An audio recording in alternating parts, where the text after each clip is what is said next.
Hey folks, it's Tracking the Cats. I'm Bob Saban. We got a great show today. It's going to be probably about 20 minutes long. We've got interviews with folks from the groundbreaking on Thursday, June 12th at Whitmire Stadium in Cullowhee, so that's going to be good. But we also have an opening with Steve and me, Steve White, my co-host. However, the video didn't turn out very well, and so please bear with that. But we talk a little bit about all things Catamount and then go into groundbreaking ceremonies. I hope you enjoy it, and we will talk to you soon. Along with my co host, Steve White, here on a very interesting week. Coming up in a few minutes, we're going to have some one on one interviews with dignitaries who were at the groundbreaking this week, June 11th, 12th, rather. And so you're going to get to see some of that. But first, we're going to start off by thanking our sponsor, Stanberry Insurance, with offices in Silva, Waynesville, and Highlands for all your insurance needs. Kevin Stanberry is a great supporter of Western Carolina, and we appreciate his support here on the podcast. To get things started, Steve, things around campus, baseball season is wrapped up, but we've got some good prospects looking for next year. Right, we sure have. Again, we could have, as according to what happens here in the Major League Draft coming up after the College World Series and so forth. But I just don't know. I know Dusty Revis is a hot commodity, and I'm sure he's going to be drafted. I'm not sure people like Trent Turner and Tyler Holton and some of these other guys what their status is going to be as far as the draft is concerned. But on paper, it looks pretty darn good next year. And these junior college players that came in 2 years ago have a third year of eligibility now because of the new rule. You actually could play 5 years, 2 years junior college, and then 3 years on the division NCAA Division One level. And not sure how many are going to choose to do that. We just have to wait and see. But basically, a good core coming back next year, especially in our batting order. Of course, the whole thing is pitching. We know about that. That was our Achilles heel this year, was our pitching, because we were one of the better hitting teams, not only in the Absolutely. Southern Conference, but in the nation. And we've got some local kids off of the TC Robertson State 4A championship team. They won their third consecutive State 4A championship this year. And Micah Simpson, whose dad, Mike Simpson, played football at Western from over in Franklin, one of the top players in the state, all state player, is still committed to come to Western Carolina. And he had a sensational career over there. But we'll just have to wait and see how that comes. Yeah. With the portal and with all of that NIL money floating around, you just never know until they land on campus. Well, one of the things that I'm looking at now that the playoffs, the NCAAs have advanced and they're heading to the College World Series, is my frustration over overlooking some of the better teams that are not in the Southeastern Conference Big Ten. I mean, you look at the College World Series Right. and, you've got Coastal Carolina in there, you've got Murray State in there Right. that's worked through the regionals and the super regionals. And by golly, the NCAA is so frustrating not picking a second team, and not saying that Western deserved it this year, but certainly Samford might have done some damage if they got into a decent regional. Yeah, Bob, the College World Series is really interesting. I think that just shows you, contrary to where all the money's being spent, only two Southeastern Conference schools made it, and Exactly. the Final Eight for the College World Series. And so seven conferences are actually represented, and two of them would be mid-level conference, the Missouri Valley and the Sun Belt, Coastal Carolina from the Sun Belt, Murray State from the Missouri Valley Conference. And yeah, interesting. A lot of teams in there, about half of the field you wouldn't expect them to be in the College World Series. But one of these days, I'm going to get back to that event. I was there about 14 years, 15 years ago, and it was a great experience, except for one thing. I had a little medical problems while I was out there, but Oh. I survived that. Yeah, And yeah. made it back alive. But yeah, that's really. But that's just sort of contrary to what's going on around in college athletics when you look at the field for the College World Series this Yep. year, which starts today. Yep. Yeah. And looking at the other major sports, particularly as Western is concerned, we got basketball. Those guys are mostly on campus. I think you stated. Yeah, I think coach said that there were 2 still missing and they would be here over the weekend. Right. And so he will have his complete teams and they're able to work out as a team 4 hours a week and they can be in the weight room together 4 hours a week. And but other than that, they can do all the pickup games they want to and play, but just no coaching's supervision except for those times, those 2 4-hour blocks each week. So that's encouraging. That's really great. That's quite different from the back in the old days when Oh yeah. you couldn't even start practice till October the 15th. Yep. Well, Nothing in the summer. our upcoming podcast, we know that the next one, it's already in the can. We've interviewed Coach Kraft and one of us, the basketball players, a special guest who will be introduced on that show. Hopefully, we'll be releasing that podcast in the next week or so once we get Coach's approval on that. So Yeah. that was a good one. We had good times talking to Coach. What a good guy. Yeah, he is. He's a super guy, and I really think he has us headed on the right path. And it's just going to take a little patience, a couple of years, because so many things have happened since he became the head coach here with the portal and a lot of other the NIL and so forth. So yeah, Yep. so really excited about having Coach Kraft. Yes. Last thing, football, most of those guys are on campus and they're going to be starting their summer warm-ups as well, right? They're working out. I've passed by the stadium and see them out on the field a lot. I think there's over 90 on campus right now, and a few more are going to be coming next week. Some of the high school kids, but that I'm really excited about what it looks like for our football campaign. The schedule, Bob, we've said this before.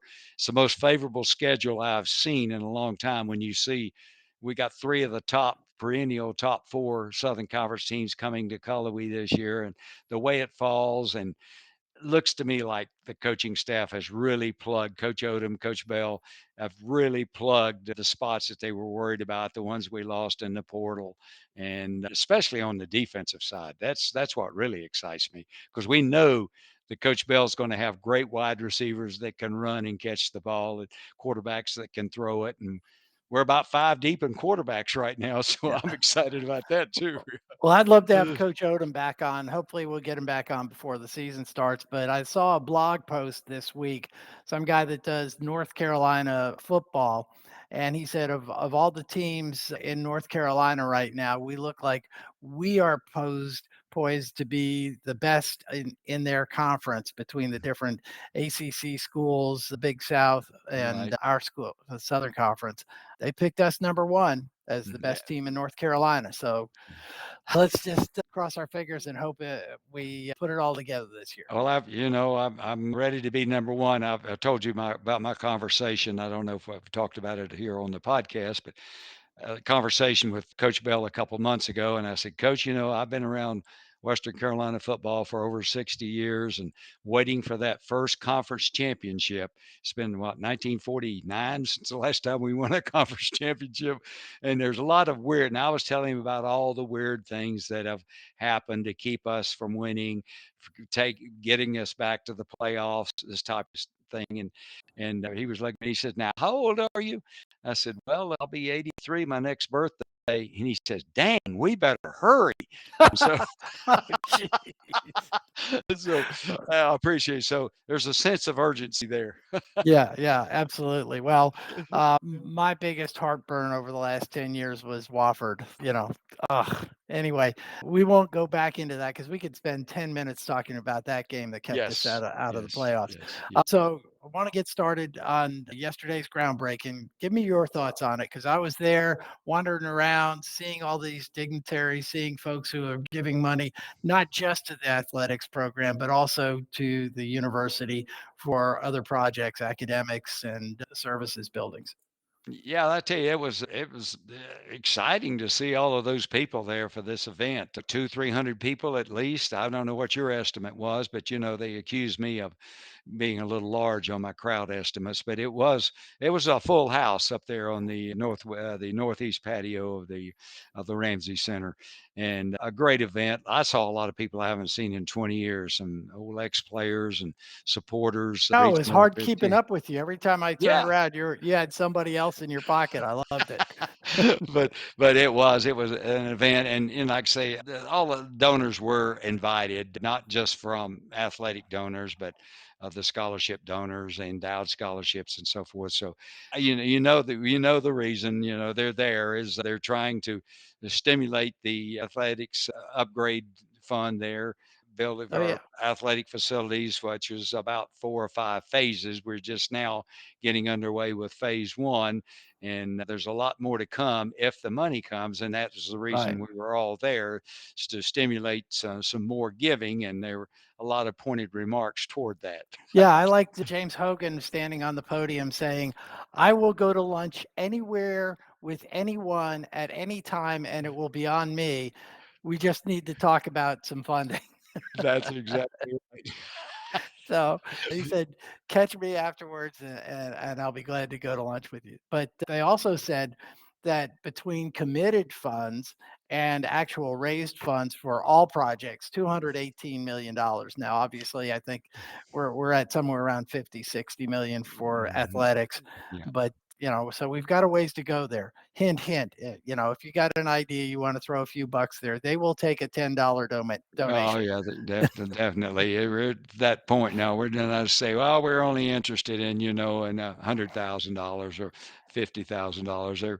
They're interested in anything that you can commit to. We've Right. got, I forget how many thousands of alumni there are, mostly in North Carolina.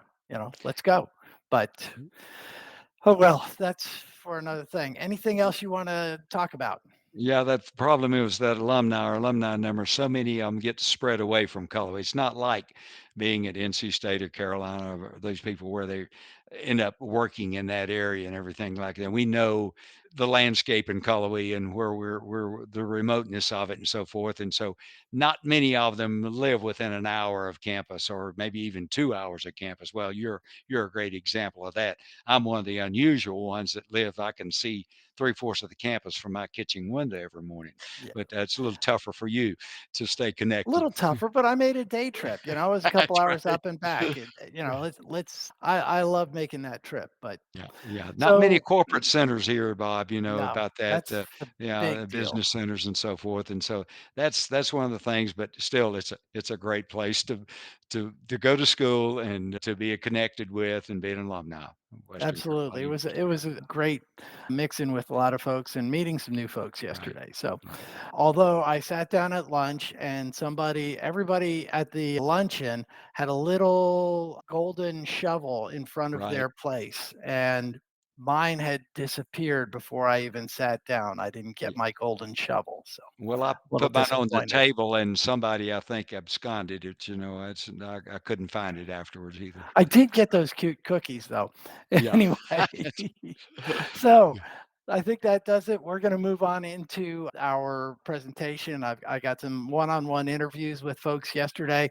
We're going to start coming up. The next one will be with Shane Stovall. He is director of the Office of Emergency Management at WCU, and he has special jobs that he's got to do whenever there's an event like this or a football game. We also have interviews coming up with Daniel Hooker. We got Dr. Kelly Brown for a few minutes, and we have one other that you'll be seeing in the next 20 minutes or so. Enjoy the podcast. We will see you in a couple of weeks with Coach Tim Kraft and his special guest, one of the new players on the team. Thanks, folks. We'll see you all soon. Hi, I'm with Shane Stovall. He is the Emergency Operations Coordinator for Western Carolina. He's up here at the groundbreaking this morning. And I have a couple of questions for you, sir. Sure. Tell us, if you would, a little bit about what game day preparations are different for you guys, particularly during football season. Well, the safety of our students, our visitors, anybody attending the football game, our players, referees, it's our utmost priority. So we operate an emergency operations center where we monitor what's going on in the crowd, around the stadium, traffic, things like that. just to make sure that everything flows smoothly throughout the operation. If there's something we need to respond to, we send the right resources to it. So the new facilities, is that going to change what you guys do, make your jobs any harder? What are y'all looking forward to as far as the upgrade for the facilities here? Oh, it's a fantastic opportunity for Western, and it's not going to change our operations a whole lot. We're real flexible here. We always adapt, so it shouldn't present too many more challenges. So we feel pretty comfortable with it. We're excited about the upgrades to the athletic facilities here. Okay, well, we appreciate what you guys do, always keeping us safe here on campus and responding to any emergencies that need be. Thanks for your time, Shane. Thank you. Appreciate it. Hey, I'm joined now with a man who needs no introduction, the voice of the Catamounts, or one of the voices of Catamounts, along with Gary Ayers. This is our good buddy, Hook, Daniel Hooker. Thanks for taking a minute for us. Always appreciate it. So tell me your thoughts on how things went down today. Oh, it's great to see that many people wearing purple. It's always good to have a beautiful day in Colby and have a running back. It's always fun. And to see this project starting to go, how many times we've seen the plans, how many times we've talked about it, how many times we have seen the need, but to see things starting to roll really is big. And it's just great to see all these people that are involved, and there's still opportunities for more people to get involved. And that's what's great about this whole project. So what are you looking at as far as being displaced, or how are things going to look up there behind us this fall? Is that going to be any different or still hot? This fall will be the same. What we're going to do, I've jokingly said when we get the new building, I'm still going to use the stairs just for old time's sake, not using the elevator for all the years we've had to walk up that. As Steve White used to always say, the elevator's still broken at the Fire Stadium. But no, this fall, everything will be basically the same. And then as we start, we'll see the project across from us. And that's going to be exciting to be able to look down and say, all right, that's what's next. That's what's coming next. So we're looking forward to that project. Sounds good. Well, appreciate your time this morning. Always, sir. Always. Appreciate you. Thanks, sir. Hey, we're here with Dr. Brown, Chancellor of Western Carolina. We just got through with the groundbreaking ceremonies. Dr. Brown, tell us a little bit about your thoughts on how this day rolled out. This was amazing to have all these friends of the university here celebrating a momentous occasion here at E.J. Whitmire Stadium. The first in 50 years of any renovations that we've had in our athletics facilities. To bring out this many community members, alumni, friends, students, faculty, and staff that were here. Incredible event, and I'm just so delighted. This is the first of many groundbreakings for athletics facilities. Well, I'm looking straight out about 100 yards of where it's all going to be next year. This time next year, we're going to be looking at it, and I'm so excited for what it's going to end up being like. What are you seeing as far as the number of people who are joining and coming in to help provide for this project? Well, it's been incredible, the number of people. You figure almost $9 million have been raised for this project. Right now, we have over 2,400 Catamount Club members. This is so important. We need more and more members of Catamount Club to help really encourage these kinds of events that are happening. Help us with our athletics, our student athletes, the fundraising for them, these athletic facilities. Continue to become a Catamount Club member. Continue to come to these kind of events. Get your season tickets for football this year. We got 6 home games. So it's exciting. This could be the year, folks, and you don't want to miss it. You want to be right here in Catamount Country when we play football. I saw something yesterday where one blogger said that we look like the number one best team in North Carolina for football this fall. Awesome. That is great. And we play Wake Forest, and I would love to be able to go to Wake Forest and beat Wake Forest. So can you imagine what that would be for our Catamounts to be able to beat Wake Forest? We've got a lot of exciting things that are happening here. A lot of excitement here in Cullowhee and in Catamount Country. Thanks again for your time. I appreciate it as always. We'll see you again soon. Go Cats! And finally, we've got Coach Bell with us here. This groundbreaking today. This is really a great day. Your thoughts, sir? Well, it's just excitement, coming to Colby. Anytime you get new facilities, finish a project like this, and now you start on it and see it being constructed. It's exciting for our facilities, for our programs here, for all these student athletes, and we're going to make the most of it. Hopefully, have a great year. I have one word for you: recruiting. Yeah. How's that going to help? Well, anytime you can, show athletes that you're committed, that this program's committed, this university's committed to student athletes, that's a positive. And we definitely will be able to show that with this new project, and then just the facilities, be able to have meetings and more meeting rooms for our players, so it'll make us more efficient as a staff to be able to go out and really play at a high level. Well, I appreciate your time, Coach. I know we're all looking forward to it, and we'll see you in the fall. All right, thanks a lot. Appreciate it. Yes, sir. I'm here standing on the steps to the Ramsey Center looking back at the construction site, and as you can see, it's well underway. They've already put in underground pipes and drainage systems. So they've dug it up and then refilled it back in. But there's obviously a fair amount of work that's gone on here. It's been a pretty exciting day here for the entire Catamount family for this groundbreaking, official groundbreaking. But obviously it's been going on for a few weeks now. Looking forward to getting this thing out, and we will talk a little bit more later.